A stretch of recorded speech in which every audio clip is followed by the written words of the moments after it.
8월 18일 화요일 복음 이끄는 일상 시작하겠습니다.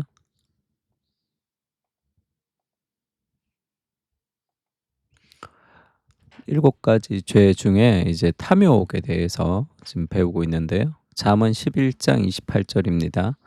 자기의 재물을 의지하는 자는 패망하려니와 의인은 푸른 잎사귀 같아서 번성하리라.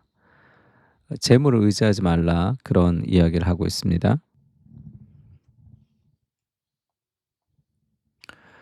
오늘 탐욕은 안정을 무너뜨린다. 라는 제목이고요. 성경은 이렇게 부를 창출하는 거, 돈을 많이 버는 거, 그리고 이익 자체를 반대하지 않습니다. 어, 돈 많이 버는 것 자체가 뭔가 문제가 있는 것 같이 그렇게 이제 생각하지 않죠. 그러니까 부자가 천국에 들어가는 것이 낙타가 바늘귀에 들어가는 것보다 이제 어렵다. 뭐 그렇게 이제 얘기를 해서 부 자체를 굉장히 건강하지 못한 방식으로 생각하는 부류도 있죠. 그런 경향도 있지만 부는 부를 창출하는 것 자체, 그 이익을 얻는 것 자체를 반대하지 않습니다. 그건 좋은 거죠. 부가 뭐 있을수록 좋잖아요. 그러면 이제 내가 부를 창출하는 거와 탐욕이 이제 뭐가 다르냐는 거죠. 어제도 배웠지만 탐욕은 이제 어떤 것을 내가 탐욕이라고 얘기하느냐 하면 한 가지 징후는 이 부를 이제 돈을 버는 것, 이익을 추구하는 것을 가치보다 더 앞세우는 거죠. 도덕이 원리보다 앞세우는 거. 그러니까 도덕적으로 조금 좋지 않아도 돈 많이 벌면 괜찮다. 도덕적으로 뭔가 내 양심에 이제 꺼림직한 일일지라도 이것이 이제 돈이 되는 것이면 더 괜찮다. 이제 그렇게 생각하면 이제 그게 부가 이제 탐심이 되는 거고요. 오늘은 이제 탐심의 또 다른 특징을 이제 부를 누리는 그 정도가 아니라 부를 의지한다는 거죠. 부를 의지하는 거. 그러니까 욥의 말처럼 돈을 향해서 "너는 내 의뢰하는 바라." 이렇게 이제 말할 때 그때부터 그것은 이 큰 죄가 된다는 거예요. 그러니까 7가지 큰 죄 이렇게 이제 분류할 정도가 된다는 거죠. 그러니까 어떤 사람은 재물을 의지해서 이 세상에서 안전하는 감정을 얻으려고 합니다. 그러니까 돈의 문제가 아니죠. 우리는 돈과 성공과 사랑을 찾죠. 인생에서 우리가 이제 추구하는 행복이 거기에 있다고 생각하니까. 근데 그것은 돈과 성공과 사랑을 추구하지만 우리가 정말로 얻고 싶어 하는 것은 돈과 성공과 사랑이 아니라 얘기했습니다. 왜냐하면 돈을 통해서 얻고 싶어 하는 궁극적 인정, 돈을 통해서 얻고 싶어 하는 궁극적 만족을 추구하는 거지 돈을 추구하는 것이 아닙니다. 그래서 그 돈을 추구해서는 그 궁극적 만족이 거기 있지 않다는 것을 알아야 된단 말이에요. 그거는 복음 안에서 누려야 되는 거죠. 그리고 그래야지 돈에 우리를 따라오게 되는 가치가 역전이 됩니다. 그러니까 우리가 재물을 그렇게 추구하는 이유는 재물 그 자체가 아니라 재물로부터 오는 안전입니다. 안전. 근데 그건 재물에서 오는 게 아니라는 거예요. 사라지는 겁니다. 어떤 사람은 돈으로 존재감과 자존감을 얻으려고 합니다. 그러나 이는 하나님만이 주실 수 있는 것들이다. 그것을 하나님께 찾지 않으면 내가 원하는 그 안정감은 거기에 있지 않습니다. 이를 다른 데서 구하면 어떤 결과가 나올까?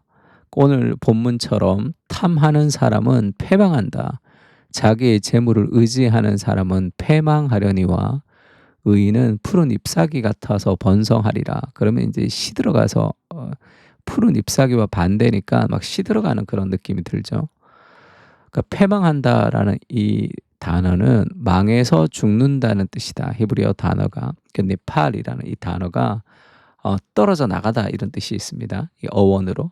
그러니까 붙어 있다가 떨어져 나가는 거예요. 그러니까 낙태했다. 그다음에 이제 엎드려졌다. 그러니까 여호수아가 그 전쟁에서 이렇게 승리했더니 다 이제 엎드려졌다. 다 이제 그런 표현을 쓸 때 이 단어가 사용됩니다.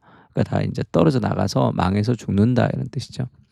그러니까 왜 이 탐심은 패망할까? 경기 침체나 사업의 실패는 어차피 불가피한 일입니다. 근데 자아상의 기초가 하나님께 있지 않으면 다 그것을 극복할 수 없죠. 그 돈이 사라지거나 뭐 내가 실수해서 뭐 돈을 잃어버리거나 그러면 뭐 자살에 이를 수밖에 없습니다. 왜? 거기에 내 삶의 안정감을 다 내가 넣었거든요. 근데 하나님의 사랑이 우리의 삶에 인제 그 자아상의 기초가 되면 그런 일이 벌어져도 슬퍼하는 데 그칩니다. 절망하지 않습니다. 그래서 복음이 우리를 성공시키는 거죠. 실패 앞에 좌절하지 않기 때문에 그렇습니다. 그러나 자아 자체가 부의 수준과 얽혀 있으면 그런 기복이 훨씬 더 참담하게 다가옵니다. 탐욕은 삶의 안정을 무너뜨립니다. 온전히 의뢰할 만한 대상은 하나님뿐이다. 참된 보안은 예수님과 그분의 구원뿐이다. 우리가 의지하는 대상은 하나님이라는 거죠. 당신이 돈을 의지해 얻으려고 하는 안전, 권력, 인정, 통제 또는 다른 것은 무엇인가? 우리가 이제 돈을 추구하는 것은 돈이 아니라 그랬죠. 그것을 통해서 안정감, 그리고 권력, 그리고 인정, 어떤 사람은 통제입니다. 통제. 내가 통제하는 것에 대한 기쁨이 없는 사람은 돈 없는 걸 굉장히 불안해하고 돈 가지고 이렇게 그 통제되는, 그러니까 엄청나게 절약을 많이 하는 사람도 돈을 갖고 알뜰하게 절약한다는 것이 아니라 그 돈 갖고 안 쓰는 자린고비처럼 그 통제의 우상에 사로잡힌 사람은 그 돈 가지고 난리를 칩니다.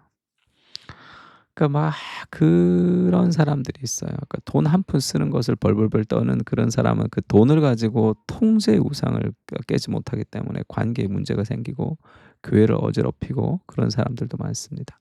어떤 사람은 돈을 펑펑 쓰면서 또 그것을 인제 누리고 싶은 사람이 있죠. 인정의 욕구가 있어 가지고 막 돈을 통해서 결국 사람들이 인정을 막 돈을 막 쓰면서 사람들이 인정을 갈구하는 사람들도 있습니다. 어떤 사람은 막 돈을 막 쓰는 것을 통해서 그 삶에 어떤 우상이 드러난다면, 어떤 사람은 돈을 막 절약하는 것을 통해서 삶의 우상이 드러날 수도 있죠.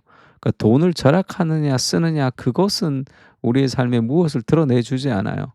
그 속에 있는 무엇을 추구하느냐가 중요하다는 거죠. 우리의 마음속에 깊이 있는 그런 이 딥 아이돌이 있습니다. 가장 깊이 있는 그런 숨겨진 그런 우상들이 이 돈을 통해서 다양하게 드러나는 경향이 있습니다. 그러니까 욥이 인제 "내 소망을 금에다 두고 순금에다 너는 내가 의뢰하는 바라 하였으면 그것이 이제 하나님을 속이는 것이 될 것이다." 이제 그렇게 얘기했던 구절이 있죠.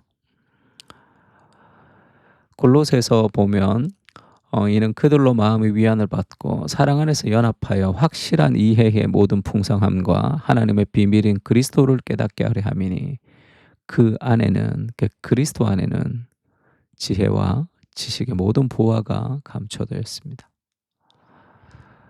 그러니까 투자책을 막 열심히 이렇게 보기에 앞서서 그리스도께 더 가까이 다가가야 돼요. 그게 좋은 투자자가 되는 지름길이기도 합니다. 건강하게 그리고 건전하게 그리스도 안에 모든 지식과 지혜의 보화가 감추어져 있습니다. 이것을 기초로 해서 다른 지식들이 연결성을 가져야지 삶에 통섭할 수 있습니다.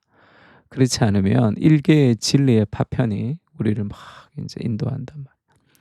그러니까 그리스도 안에 모든 지식과 지혜의 보화가 감춰져 있다. 그것을 신뢰하고 이 그리스도께 더 가까이 가야지 우리가 이 탐욕으로부터 자유로우면서 돈이 많고 적음을 떠나도 삶의 안정감을 누릴 수가 있습니다. 그래야 사실 더 많은 돈을 벌 수도 있는 거예요. 건강하니까. 빌립보서 4장 19절에 이런 말씀 있죠. 나의 하나님이 그리스도 예수 안에서 영광 가운데 그 풍성한 대로 너희 모든 쓸 것을 채우시리라. 이 안정감이 하나님에게서 오는 거예요. 그러니까 그 불안이 우리를 이끌어가게 되면 온갖 쓸데없는 생각들이 우리를 사로잡습니다. 그러면 그 생각의 노예가 되어서 감정이 우리를 이끌어가기 때문에 결국 열매 맺지 못한 삶으로 끝이 날 수가 있습니다. 하나님 그 풍성한 대로 너희 쓸 것을 채우시리라 하시는 그 하나님을 의지하며 우리가 건강하게 경제 활동을 하는 거예요. 이 땅에 오셔서 머리 둘 곳이 없으셨던 예수님, 오늘날 더 많은 것을 가지고자 애쓰는 세상 속에 살고 있습니다. 재물을 의지하지 않게 하시고 재물의 종이 아니라 재물의 주인이 되어서 끌려가는 것이 아니라 사용하게 없어서 향유의 대상이 아니라 사용의 대상이 될 수 있도록 내 안에 하나님의 안정감으로 채워주시옵소서. 그러니까 돈은 향유의 대상이 아니라 예배의 대상이 아닙니다. 그 사용의 대상이죠. 하나님을 가장 사랑할 때 우리가 돈도 잘 사용할 수도 있고 더 잘 벌 수도 있죠. 그러니까 하나님으로부터 안정감을 가지지 않으면 돈이 적으면 불안해하고, 그리고 돈 많은 사람에 대해서 긍휼로 보지 않고 조금 부정직하게 보는 경향이 있어요. 그리고 또 인제 하나님을 의지하지 않으면 돈 많은 것에 대해서 엄청난 동경을 하고 돈 적은 것에 대해서 무시하는 그런 희한한 그런 두 가지 패턴을 우리가 가질 수 있습니다. 그래서 그 모든 것으로부터 벗어나려면 이 복음의 안정감이 있어야 되는 거예요. 돈의 문제가 아니라 복음의 안정감이 없기 때문에 돈 많은 사람을 너무 동경하고 돈 없는 사람을 무시할 수도 있고요. 아니면 돈 없는 것을 신세한탄하면서 돈 많은 것에 대해서 온갖 시기와 부정직한 마음들을 가지는 겁니다. 그게 탐욕이에요, 탐욕. 내 안에 있는. 지금 돈이 없어서 나는 탐욕이 없는 것이 아니라 돈이 없으면서도 탐욕이 있죠. 탐욕은 물질을 사랑하는 거니까. 그런 많은 사람, 가진 사람을 향한 온갖 시기와 그런 마음들을 막 가지는 것도 다 탐욕이 그 마음에 있기 때문에 그렇습니다. 돈 많이 가지고 싶은데 돈이 없구나라는 그 탐욕으로부터 벗어나는 것은 돈 있고 없고의 문제가 아니라 돈을 아끼고 쓰고의 문제가 아니죠. 마음의 우상의 문제입니다. 하나님이 아닌 다른 것이 채워져 있기 때문에. 두 가지 기도 제목 가지고 기도합시다. 첫 번째는 돈을 의지하지 않게 하시고 걱정과 근심, 불안이 자아상의 기초를 삼는 내 삶을 회개합니다. 그러니까 걱정과 근심과 불안이 우리를 이끌어가서 그것이 우리의 자아상의 기초가 되는 거예요. 그래서 돈 걱정하고 불안하고 걱정한다고 막 돈 들어오는 것도 아니잖아요. 또 그것을 위해서 이제 우리가 늘 근심하고 걱정하고 주식하는 사람 늘 주식 차트 보고 내가 본다고 뭐 그게 잘 되지도 않잖아요. 늘 그걸 묵상하고 아침에 일어나면 주식 보고 자기도 전에 주식 보고 그런 삶 자체가 우리를 더 불안하게 합니다. 주식 투자하려면 개인이 하는 것을 저는 반대합니다. 어떤 어 이 매니저한테 맡기고 그냥 그 회사한테 맡기든지 그렇게 하는 것이 좋지, 개인이 막 주식 보면서 이래라 저래라 그 삶은 결국은 우리를 피폐하게 만듭니다. 영혼을 피폐하게 만드는 경우가 있어요. 그리고 두 번째는 복음의 은혜가 안정감이 되게 하시고 하나님을 사랑하며 사랑의 질서를 세워가게 하옵소서. 우리의 삶에 안정감이 주는 것은 복음의 은혜가 안정감을 줍니다. 그럼 뭐 돈 한 푼 없는데 뭐 거짓골로 뭐 밖에 앉았는데 어떻게 안정감을 누릴 수 있습니까? 지금 그 얘기가 아니죠. 뭐 복음의 은혜를 누리면 뭐 아무것도 할 수 없는 사람이 되는 것도 아니잖아요.